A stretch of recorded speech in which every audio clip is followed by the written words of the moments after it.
I'm lawyer Alexandria Sarah, and this is Lawyer Talk Thursday. And today we're talking about the most important thing in your wallet, your driver's license. So how to get one, who can get one, and how to get out of trouble if you don't have one.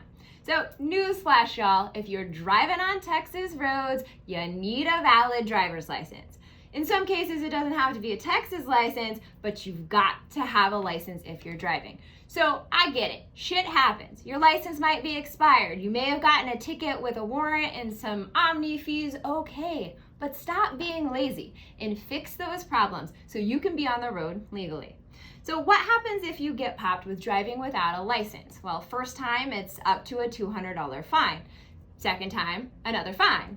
Third time, now you're looking at jail time.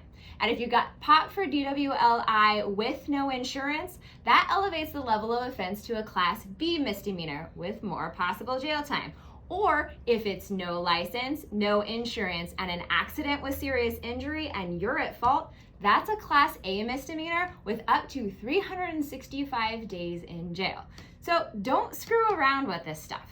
Now, let's start with how do we get a license? Well, it just depends on if you've ever had one, if you are going to renew your license, or if you're from out of state. So let's start with you've never had a driver's license. So whether you just never got one or you're finally of age to drive, you're gonna have to go in person, you're gonna have to take driver's ed or some type of driving test and also a written exam, then pass the vision exam and meet all the other requirements.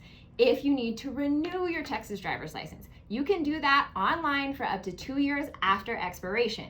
If it's been 2 years and it's been expired for that amount of time, you're gonna have to reapply and do all those driving and written tests all over again. And finally, if you're in from out of state, it takes 90 days for you to become a Texas resident if you've lived in another state or country first. So you have that 90-day window to go ahead and get your Texas driver's license. But if you don't get that license after 90 days in Texas, you can get a ticket for driving without a license or driving while license is invalid, okay? If you live in Texas, you need a license in Texas. So if you got to go in person to the DMV, you got to make an appointment now. I mean, these appointments are filling up for end of October, early November, depending on which DMV you're going to. And they're doing everything because of COVID as appointment only. So you can make that appointment online, do it now. Once you get to the DMV, what proof do you need to have? Well, you need to prove that you're a Texas resident, a U.S. citizen, or have lawful presence here. And we'll talk about lawful presence a little bit more in a minute. Proof of identification, passport, ID, valid ID from another state, valid driver's license from another state, things like that. Social security number. Now, if you have a car, you need proof of registration and insurance. If you don't have a car, like let's say you're a teenager or you drive your parents' car, stuff like that, you will need to sign a document or affidavit saying, I don't have a car, so I don't have to have registration or insurance. And like I said, you got to pass that vision exam. If you're an older adult, 79 and older, they will make you come into the DMV in person, even if your license is just newly expired or it's been less than 2 years. No online for you. So, all right, here's a situation where your license is suspended or you don't have a license because of holds. This typically happens when you've gotten a traffic ticket that turns into a warrant and an omni fee has been assessed. An omni fee is a pesky $30 fee that there is literally no way to get out of. But what happens is DPS puts a hold on your license, so when you go to try to renew your driver's license, they're like, sorry, you got warrants, you got holds, can't do it. So the way to get rid of that, you can do that in 2 ways. You can pay the ticket and warrant, so go down to whatever court, pay the warrant fee, pay the full price of the ticket, pay the omni fee, which could be hundreds or thousands of dollars depending on how many you have, and then the hold will be released in a period of time and you can go get your license. Or you can hire an attorney to lift the warrant pretty much immediately, fight those tickets, and while the tickets are pending, you pay your omni fees, you get the hold off, and you get your license back. Okay, those are the two processes by which you can do that.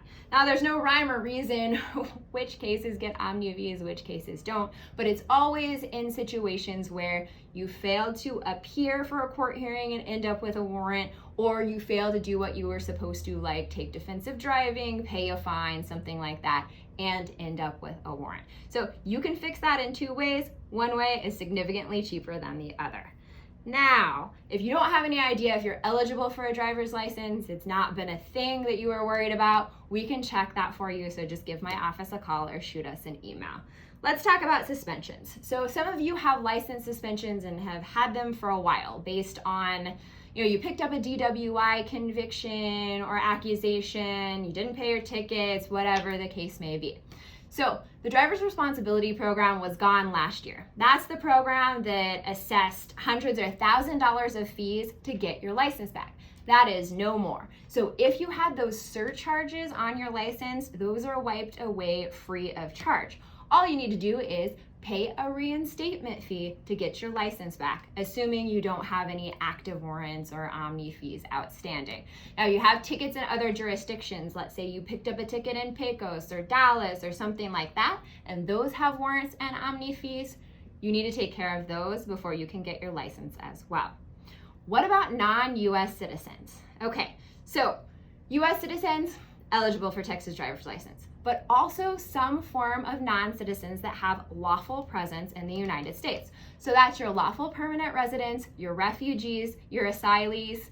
Easy, you can get a Texas driver's license. But even some other categories of non-residents can as well. So anyone that is here for a temporary purpose and has lawful presence, so think visa holders, those kind of things. They can get a limited use Texas driver's license that expires when their status in the United States expires, up to 1 year. And then you can get those renewed or reapply for those type of licenses. If you're a non-resident, for example, you live in Mexico and work in the United States, you're not required to get a Texas driver's license unless you're doing that back and forth for a year or more, okay? So you can live in Mexico, come across the border to work, and use your Mexican driver's license. The trouble is that officers here in El Paso tend to ticket drivers that don't have proof that they still live in Juarez, for example. So bring proof. If you do get a ticket, you can hire an attorney that can submit proof to the court, or you can go to court yourself, show them a bill, a paycheck stub, something saying that your residence is still in Mexico, and then you should get that ticket dismissed and you're good to go from there. Even non-residents can apply for commercial driver's licenses if you meet the requirements on the DPS website. So if you have a job that requires a CDL, but you're not a resident, as long as you have a lawful presence here, you're good to go. All of these non-resident driver's licenses, however, have to be applied for in person. Now, finally, if you change your information, let's say you change your gender identifier from male to female or vice versa, if you get married or get a divorce or do a name change of any type, or if you move from physical location, from, let's say, an apartment to a different address, those changes need to be made within 30 days. Now, if you are out of state coming into El Paso or into Texas, you've got that 90-day window. So those are the situations in which you've got to get that driver's license changed to reflect accurate information. If you have any questions about how to get a driver's license, give me a call. We're here to help. We'll stay on the phone with you as long as we need to so that you know exactly what you have to do to stay on the road legally.